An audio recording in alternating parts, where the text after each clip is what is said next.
Welcome back to another episode of Steps Podcast, where I bring you weekly hacks, updates, and strategies around accessory dwelling units, specifically in California, but also soon to be nationwide. I bring different guests who are implementing the ADU strategy, any real estate hacks, midterm rental, multifamily. Those are sort of the topics that you should expect week by week. And if this sounds like you may be a good fit to be on my podcast, maybe you're in this realm of ADUs, feel free to reach out to me. And I look forward to having you on the episode. Enjoy this one, and I'll see you on the next one. Hi, everyone. Welcome to another episode of Steps Podcast. This week, we have a very special guest. I'll make the introduction shortly, but wanted to let you guys know that this episode is sponsored by ADU West Coast, 10K Cards, and ADU GG Investments. If you guys want to know more details about that, just let me know, and we'll get it going. So today I have Tobin, who I met at the IMN event couple of weeks ago, and everybody at that event, is very ADU focused or plays a role in our ADU market. And so it was great to be able to schedule this with him and have him share a little bit about what he does. We're also in the same market, so we'll be very specific, hyper local specific on today's topic. So for those of you who listen to us from Orange County, we will be talking about the Huntington Beach local area. So in this episode, we're going to explore the insights and experiences of leaders shaping real estate. As I mentioned, Tobin, I think you can actually tell them a little bit about what you do, and then I can jump into the bio. Yeah, that sounds great. Thanks, Stephanie. Excited to join you on the podcast today. And a little bit about myself. Yeah, we met at the IMN ADU conference about a month ago down in Monarch Beach, and it was a great event. Like you said, there was all kinds of people there, individual investors, but mostly it was catered toward institutional. And Right. There's quite a bit of that in California, Southern California and Northern, and all kinds of people from multifamily to single family. So it's really interesting, the ADU space out there and how it fits for all these different classifications of investors. So I really enjoyed that. And my background is kind of a mixture of all of that. So I'm an individual investor myself. I have rental properties around here in Las Vegas, build some ADUs at my properties, do that whole thing. But my professional career is a background in institutional investing, and it's also tailored to single family rentals where we would just raise capital from institutions and invest on a larger scale. So through that, I got really interested in the ADU space and home building in general and all kinds of things related to what I'm doing now. And recently, just, not that I had an epiphany, but I have a business partner that I work with, and we've been watching the market and seeing how the housing shortage was such a huge event nationwide, not just in California, but nationwide. And the problem that we were thinking out there is that there's not enough homes being built. So there's so much more demand than what was being built. And in California, specifically where we're located, ADUs are like the only way to add a significant amount of houses that makes financial sense for someone to build it and actually has space where you can put it. There's not a lot of land out there in most metros in California that's just up for grabs to build new housing. So that's how I ended up in the space here. And I think that it's that conference was a really good culmination of how everything is coming together with institutions and individuals, multifamily, single family, and how everyone's just getting super creative about how to tackle the housing problem, as well as to, do it as a business and have it financially be profitable and all that stuff. So. Yeah, and I think it was one of the first events that I have attended. I am transitioning more into multifamily, but, on the residential side, I've been to a lot of events, and I haven't really seen one that was really catered to institutional with the ADU, strategy. So it was cool to see their, that perspective, and just the topics, that they brought to the table that day was pretty interesting too. So one thing that I did want to highlight from your bio here, it says that you've been responsible for the underwriting and acquisition of over 5,000 single family homes. And so I wanted to get more insight on that, kind of understanding your thought process on how you do that. If you're still doing that, how do you take on the how do you underwrite the ADU build outs, as far as like ARV after the build outs, what's that value going to look like? Just to help some of these investors who are listening in, whether it's a small multifamily or a small, pool of single family homes, all the way up to bigger scaled ones. Kind of share your hacks there. Yeah, a lot of hacks. I mean, when you're dealing with that many houses, you got to have tips and tricks and hacks to just sift through it, at scale, right? There's so many houses on the market, and in anyone's given area at any given point in time, there's thousands and thousands of houses in every market, and there's a million of them across the United States, literally. So, and there's only a very tiny number that actually makes sense financially for an investment. So really sifting through that is critical. And the 5,000 homes, it was literally sharpshooting, individually picking houses. It wasn't portfolios of like 5,000 at a time. It was like one at a time, and we did it from all kinds of sources. Foreclosure auctions, where we would underwrite whatever is coming up for sale the next day and do a drive-by and then bid live at the auction steps with cashier's checks and all that. MLS listings, short sales, off-market deals where you can generate your own business through doing mailers and other kinds of stuff. So we tried it all. We did everything. But at the end of the day, it was literally underwriting an individual house. And to build that pro forma, you have to have a lot of data, and you have to understand what's the neighborhood like, what's the rent going to be, what kind of what's a fair value for it today, and where is the prices headed in the future? What are your operating expenses going to be? All those kind of things. Like, is the market as a whole on the rise and going to lift this investment, or is this a declining market that maybe even if it rents in one day and it hits all the numbers, the value is going down and it's not going to be worthwhile. So there's all these things that go in there. And I would say one of the biggest tools that we used was this neighborhood investment rating. And what it is real estate is so local, right? Like, it's street by street. You could be on one street and looking across a freeway, and now you're 100 feet from the other side, but it's just a completely different neighborhood with a different look and feel and a different operational pro forma and all kinds of things. So to get really local, we came up with a system where we could take a set of data that we bought and could access into, like large scale data, and distill it into a rating that would give us an indication of what the risk profile of a neighborhood would be. It's not to be like this is a good neighborhood or a bad neighborhood. It was really one piece to then match up with the cap rate or the yield to then have a risk adjusted return.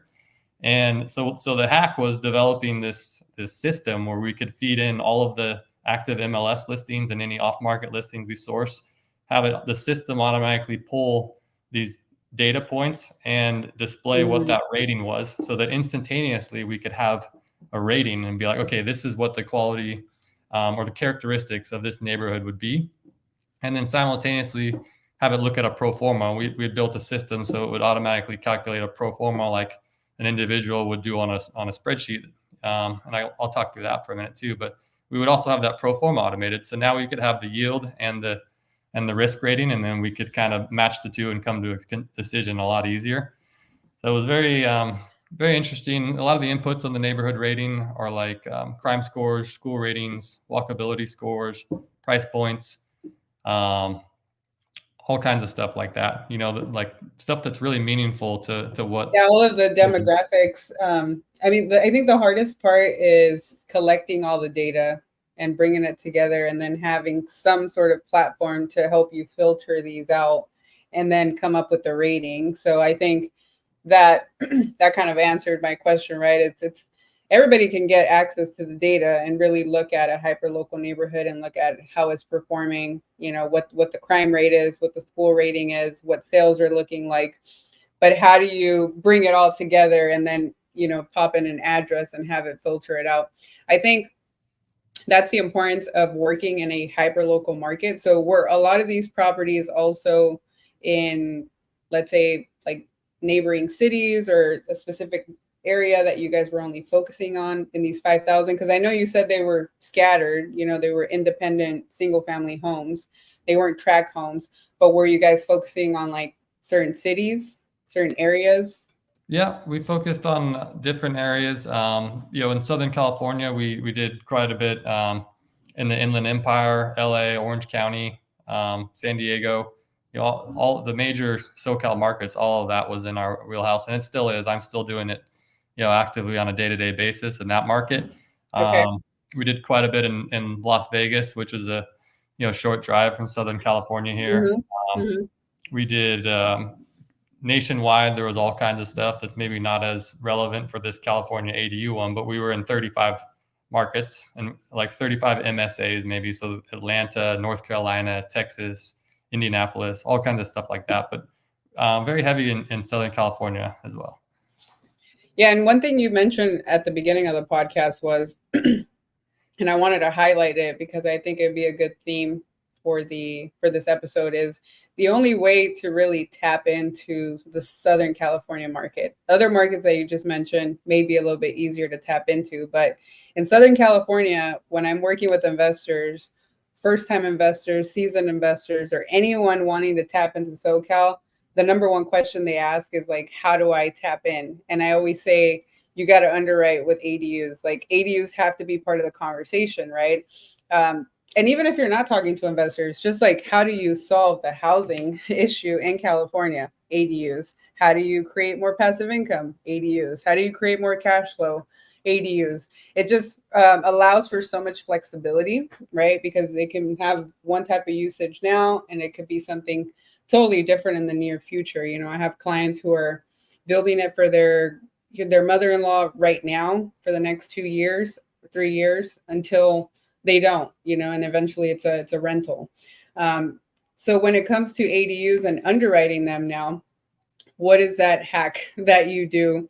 Because every area is different, right? Like how an ADU will be valued in Huntington Beach versus Laguna Beach versus South LA is going to be completely different. So, what are some of those metrics that you use? Because I know I just had a call today earlier with somebody who was asking me, hey, if I build this 700 square foot ADU on this single family home, what's my property going to be worth afterwards? And I have my own little like process, but I'd be curious to know what is yours, because unless you're working with an appraiser or unless you have enough data to support comps, like are you taking the income approach, the cost approach? How are you personally doing it? Because I don't know That's how a other tough people one. are doing it. Okay. And it's a question I get on every Okay. transaction or interaction. Also, what's this going to be worth? Let's say I spend, $300,000 building this. What's it worth when I'm done with it? And the reality is there's not a lot of sale data. Like with regular houses, there's all kinds of Hmm. transactions. We have years and years of history. Like ADU is kind of a relatively new phenomenon. So there's a couple years where some ADUs have been built and a Right. few that have sold, but most of the people that build them didn't actually sell them yet. So it's not a lot of data on there, but there is some. So that's my very first go-to is to just look for comps. And the tools now like MLSs and Zillows and all the areas where you can find the sale comp data has keyword searches and even categories in a lot of places where you can select ADU. So they're all progressing and helping people to isolate the right type of sale comps to look at. Right. So that's my step one. What does something sell for like there? The income approach is also very, very useful because you can't always get a good sale comp for something that's sold nearby um, recently that like matches it exactly. So the income approach is very relevant, and that you have to know what the market cap rates are, right? So that's how you do the income approach is you underwrite your income and expenses for the property, and then you extrapolate it based on what the market is. So you have to have some data set of what's the market cap rate in order to do that income approach one. So I have some tables and stuff that I've generated from just constantly looking for this type of information and staying up to date, where I can quickly say, okay, what kind of market cap rate is there for this location, and I can know what that is, and then I can underwrite the individual income and expenses for the house with the ADU, and then I can come to an answer. But It's not always that simple. A lot of times I'm finding that when you do the income approach, you get these astronomical numbers and you're like, oh, wow, Right. my house is worth You're like, that's a not million matching now. reality. Yeah. Yeah. And now it's worth 3 million and I only had to spend 300,000, it's like, No. Yeah. but that's the interesting part about ADUs right there, because you can get that type of return. You can get 8 to 13% cap rates on an ADU, whereas the normal cap rate in the market for just buying your neighbor's house and renting it out is like 2%. So the Exactly. numbers are just off the charts a lot of times. But you can't extrapolate and say, okay, it's worth 3 million now. So you got to have some kind of balance in there. Yeah, which is why it's difficult to answer the cap rate question when it pertains to ADUs, which is the panel that I was on, by the way. I was like, first of all, they switched me up. I was supposed to be on the feasibility panel, but they moved me to that one. And I'm like, I don't really have much to say because I'm one in the residential space. Two, it just varies with the cap rate with ADUs, especially in Southern California, because when you're taking the income approach, is it being rented out long term? Is it midterm? Is it for college students? Like, is it double, triple? Is it near a hospital? Is it near college? It's I've taken in both, and when I really don't know, like if I don't have supporting data, or I've looked at neighborhood comps, or the income approach isn't making sense, then I reach out to my appraiser, Sydney. Shout out to Sydney, who really understands the ADUs. And I'll just have my investors pay him a fee to go out and do an appraisal, literally do an appraisal, and have him do his homework and really analyze the property and take every approach. I'm assuming he's taking income approach, cost, and sales, right? But many times, as you said, not a lot of people who have ADUs are selling them. So then I think it's going to take a couple more years before we can actually see what the immediate ARV. Now, what I tell my clients is, hey, if you spend 300,000, you can't expect to get 300,000 ARV within 12 months, but you will get it at some point. 3 years, 5 years, like you're banking on the appreciation over time. But what you really want to focus on right now is that cash flow. So even though it was 300K to build it, if you're financing it through a HELOC, whatever you're paying on that HELOC versus the rent that you're going to collect, is there some spread there? And if there is, great, focus on that. The appreciation is going to come with time. So I'm curious to know, how do you guide your clients, right? Especially institutional buyers, like they're kind of looking at you as guidance, to underwrite these properties and really vet out what's like a good deal or not. How do you navigate through that and that conversation with them? Well, one of the big things is we're actually seeing instant value creation when you build this ADU. So that's when you build something for 300,000, we're seeing 20% to 100% instant increase in Okay. property value. And the higher the land value in the area, that the higher you are on that scale typically, because it rents for more, and now the price per square foot of the house gets elevated based on that. But Right. we're seeing that number, and it's very real. We've back checked it against all kinds of stuff, and it just makes sense logically too, right? Like if you as an investor had the opportunity to go buy a house, or a homeowner or owner user, you buy a house and then go through the whole process of building an ADU, and then 6 to 12 months later have your ADU done, and you looked at that and say, you bought the house for $1 million and you spent $300,000, and now you're done with it. So a year later, you're in it for $1.3 million. Right. If you have the opportunity to just go, hey, I could just buy something for $1.4 million, $1.5 million, and have it already be done and use it from day one, and have that cash flow from rent coming in on day one, like, you would obviously pay more, for the finished product than you would for the other one. So it just naturally makes sense that when you're adding so much value and creating it through the construction process, that there's, you generate a premium for doing that. And the number just so happens to equate to about 20% on the low side to 100% on the high side. And I've validated that against several other industry players too, but there's not a real great data set. So there's not this like ticked and tied presentation that we can just send out to everybody. Exactly. It's gonna. But I'm glad you're saying it, right? Because I want other people to kind of hear that, like, hey, I'm saying be super conservative, 20 to 30%. But you're saying, hey, I'm actually seeing it at 100 in some cases. And I agree. I think in some cases, for sure, you're definitely seeing 100%. But I always like to be super conservative with them. So I'll say 20 to 30% on the low end, and then eventually, with bills like AB 1033, where you can condoize it once the city's opt in, it's going to switch up financing. It's going to switch up the valuation too, and that'll be a whole separate type of comp at that point. But it will get the value that it deserves, which hopefully at that point it's 100%, and we can save that. We can say that safely. But as you said, we're gauging 20, 30%, 100% on the high end, but we don't have anything or any tools to tell you to go to and visit and calculate it and say, here's the cheat sheet for it. It's really knowledge based on a hyper local level, right? Of knowing your market. Yeah, that's where a good, realtor, someone to double check your numbers or work or produce the numbers for you, that local source definitely is the best resource. Yeah. One other question I had for you. Can you share a specific deal or project that taught you valuable lessons in managing risk or navigating, through a tough market, which I guess these last couple of years have been an interesting market. I wouldn't say tough. There's opportunity in it all, but yeah.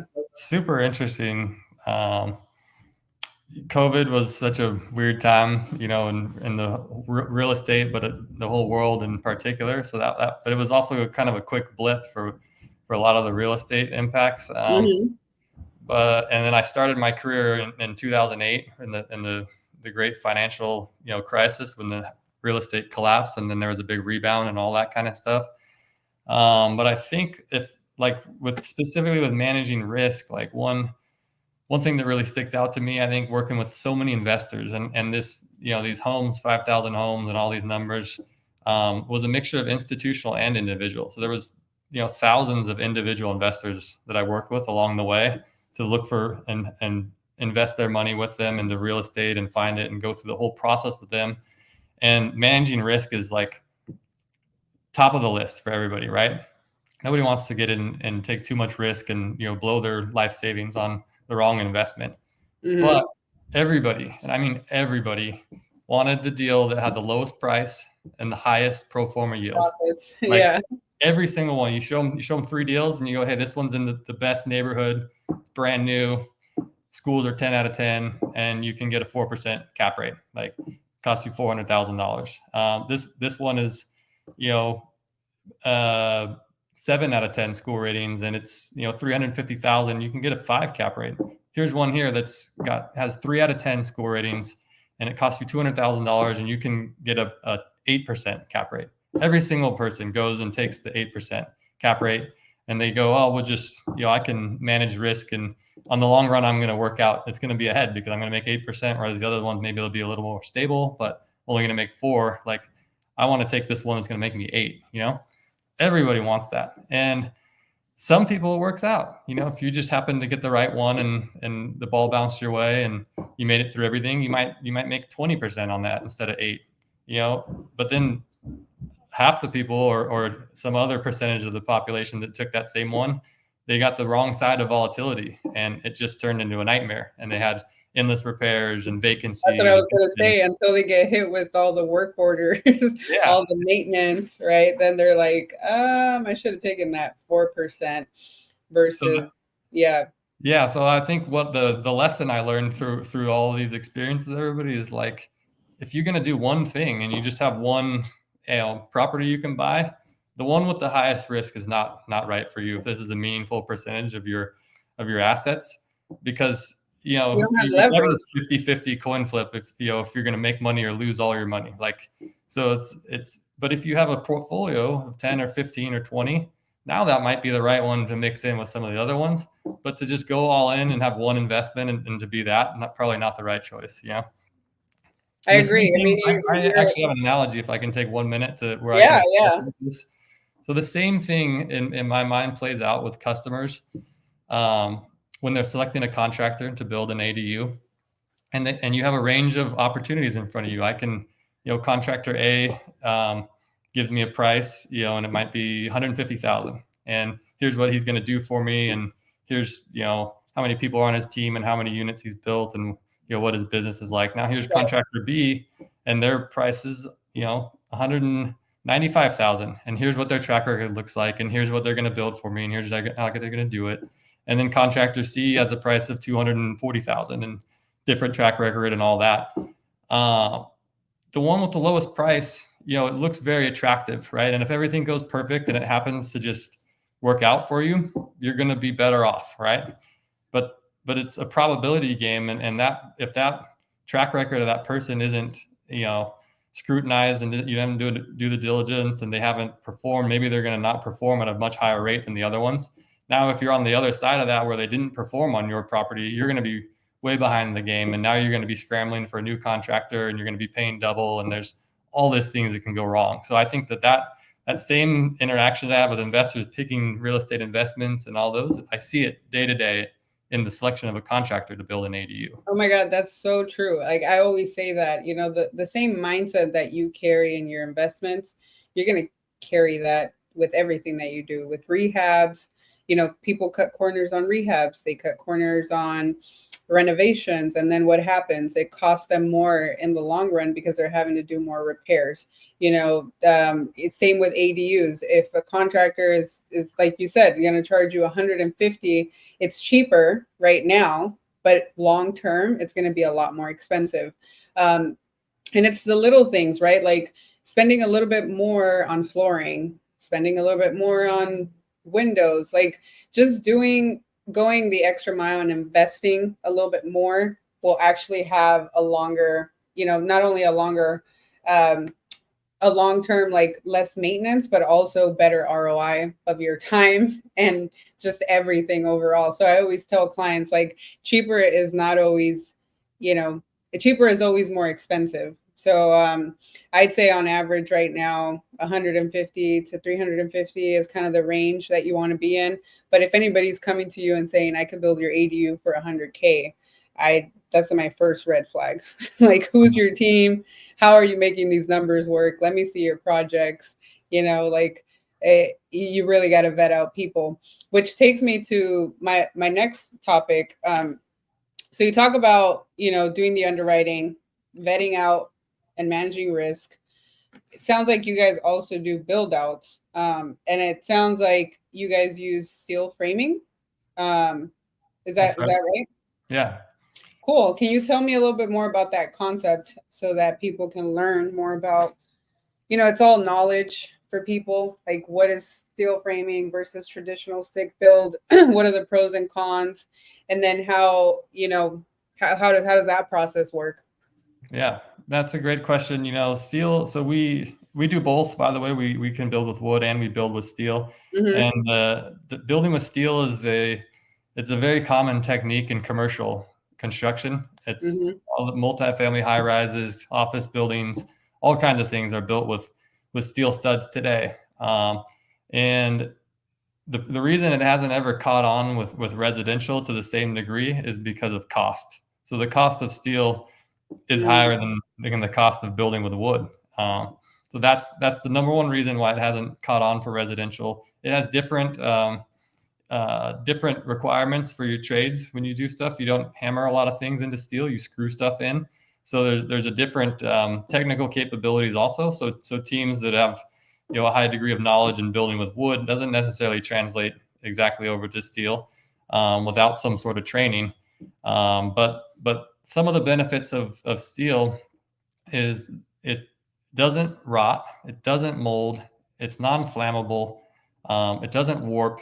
It's a very, very resilient material, and it's very strong, and it's lighter than wood. So it's got all these great capabilities just from a material aspect. And then from an environmental impact, it's fully recyclable.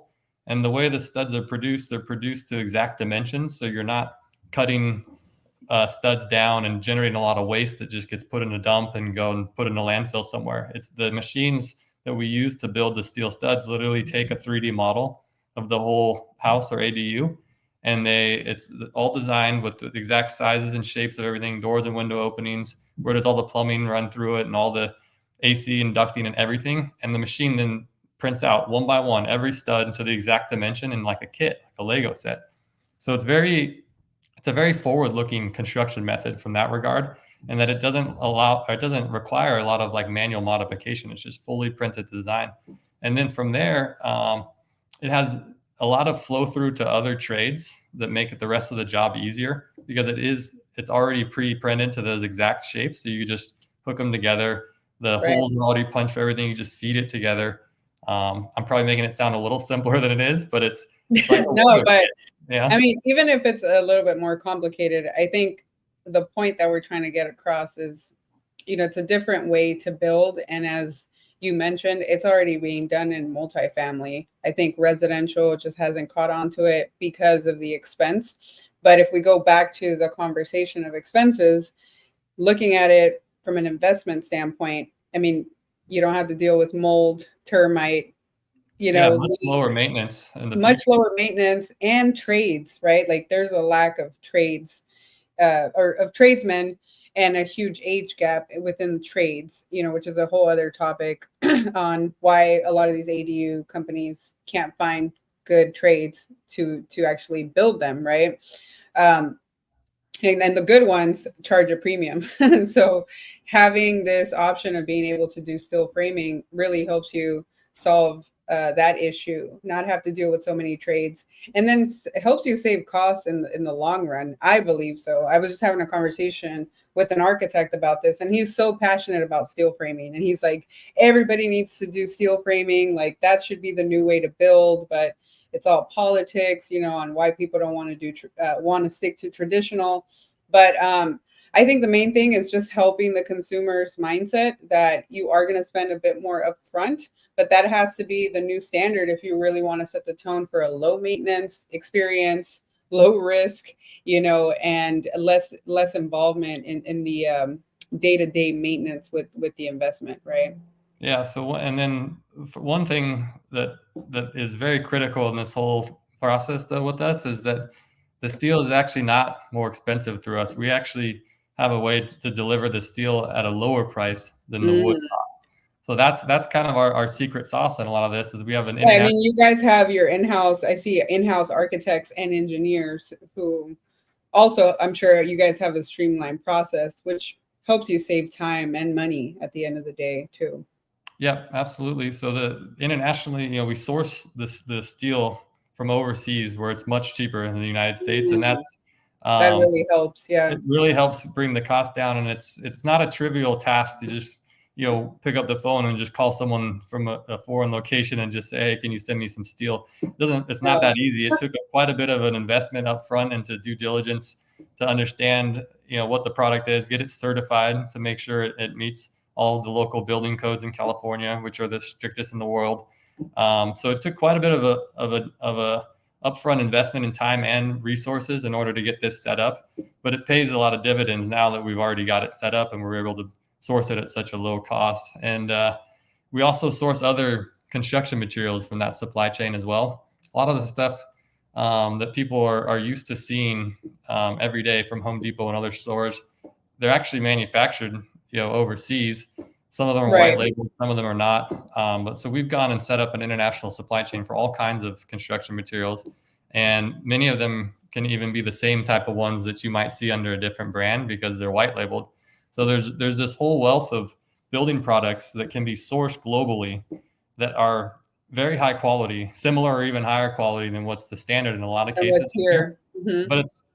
But it's not every supplier like that. Many of the suppliers are not up to code and it's poor quality. And so you got to filter it. And, it's quite the ordeal to understand the building codes for each of these materials and then to go get it. But once you're set up with that piece, it unlocks a much cheaper build cost, which is where we're at today.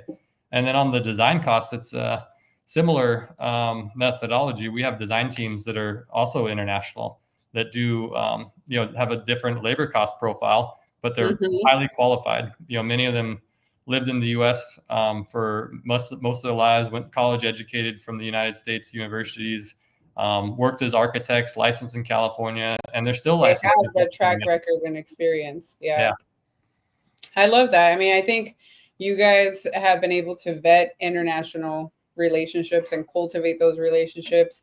Getting them to a standard where they're built up to code, I think, is crucial, because a lot of people don't really understand how that works. They just think that things are shipped over and you're good to go, but there really is a building standard code that needs to be met. And I'm curious to know, when it comes to these steel framing, if you've done some in the residential space, are they pretty much valued the same as traditional stick build? I'm assuming yes, right? If they're built up to code, Yeah, an they're valued appraiser pretty would look at it similarly. the same way. Yeah, an appraiser, rarely goes and looks at what's the framing material. I mean, it's noted on most of the reports, but it doesn't have a big valuation impact. It's a Okay. positive. It's never a detractor. It's always a positive. But a Okay. lot of times it just gets bulked together the same. But where it's holds quite a bit of value in California is we have a lot of wildfires and high Oh my fire God, that's areas. the other thing. Yeah. I mean, especially up in the valley, right? Or anywhere near mountains. I mean, you're dealing with fires, and that, steel framing really is an advantage. I And the love good that. I mean, I too. think it's one thing that I'm definitely going to start pitching to a lot of my clients. So you will be my go-to referral person, to send to, for any investor who's in the residential space and is considering an innovative way to build, rather than traditional. It's already being done in multifamily, as we said. So if you guys are interested, definitely reach out. How can people connect with you? Yeah, people can connect with me, through social media. We have LinkedIn, Facebook, Instagram, all kinds of stuff. Personally, happy to share my contact info and put it out to the group. However, is the best way. Yeah, But I'll share it as soon as we post this episode. It'll, I'll make sure to put your LinkedIn and your social media profiles and your contact information. And if you guys want to meet him in person, he'll be at my event that I'm having December 20th in Huntington Beach at Golden Road.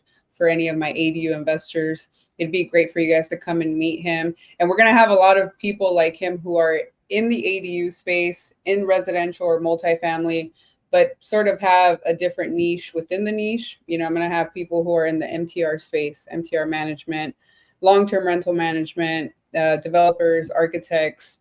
Steel framing will be part of the conversation too. It's a great way to be innovative and understand different types of builds. So you guys can meet him there too. He's registered and ready to go. And yeah, we'll be here every single week with more details, more hacks and strategies. And once again, thank you so much for your time. thank you, Stephanie. Thank you. You Bye. have a good one. Bye, Thank guys. you. I hope you enjoyed the show. Please make sure to like and subscribe on YouTube. If you're listening on Buzzsprout, Apple, Spotify, I really appreciate any feedback. If there's any specific topics you'd like me to touch on or have a guest speak on, please feel free to reach out. You can go to stepsellsadu.com. And that's it for now. Thank you guys for watching and listening.